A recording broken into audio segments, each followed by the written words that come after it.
বাংলাদেশ জামাত ইসলামী কর্তৃক মনোনীত ঢাকা ৬ আসনের আমি ক্যান্ডিডেট।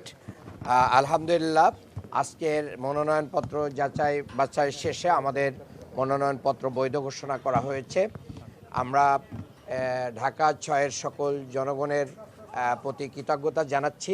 তারা সবসময় আমাদের পাশে ছিলেন। আজকের এই মনোনয়নপত্র যাচাইয়ের পরে আমরা মাঠ পর্যায়ে যে কাজগুলো আবার নতুন উদ্যমে শুরু করব, আশা করি তাদের সার্বিক সহযোগিতা নিয়েই আমরা এগিয়ে যাব। নির্বাচন রিটার্নিং অফিসারের কার্যালয় থেকে আমাদেরকে যে গাইডলাইনগুলো দেওয়া হয়েছে, আশা করি যে আচরণবিধি মেনটেন করার ব্যাপারে রাজনৈতিক দলগুলো আমরা সবাই যে নিশ্চয়তা দিয়েছি, এটা মাঠ পর্যায়ে মেনটেন করার চেষ্টা করব ইনশাআল্লাহ। আমি মনে করি যে আজকে আমাদের আসনের 7টি মনোনয়নপত্রের ভিতরে 2টি ছাড়া বাকি 5টি মনোনয়নপত্র বৈধ হয়েছে। আমরা প্রতিদ্বন্দ্বী প্রার্থীগুলো পরস্পরের ভিতরে প্রতিদ্বন্দ্বিতা করব, কিন্তু প্রতিহিংসা করব না, শত্রুতা করব না।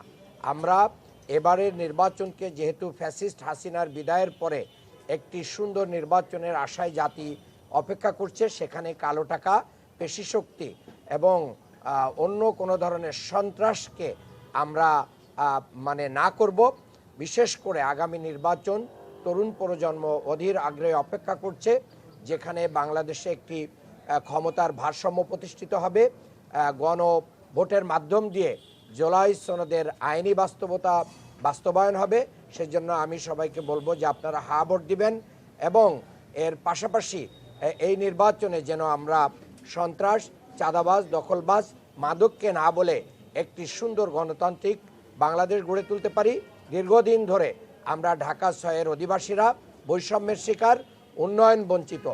এই জায়গা থেকে আমরা ঢাকা 6-কে বৈষম্যমুক্ত করে আধুনিক ঢাকায় রূপান্তর করার যে কর্মসূচি নিয়েছি, সেই কর্মসূচি বাস্তবায়নে আবারও জনগণের সহযোগিতা চাচ্ছি। আল্লাহর কাছে আমরা এই কায়মনাবককে দোয়া করছি যে আল্লাহ যেন আমাদের সহায় হন। আমরা কোনো প্রার্থীর বিপক্ষে আমরা কোনো আপত্তি উত্থাপন করি নাই।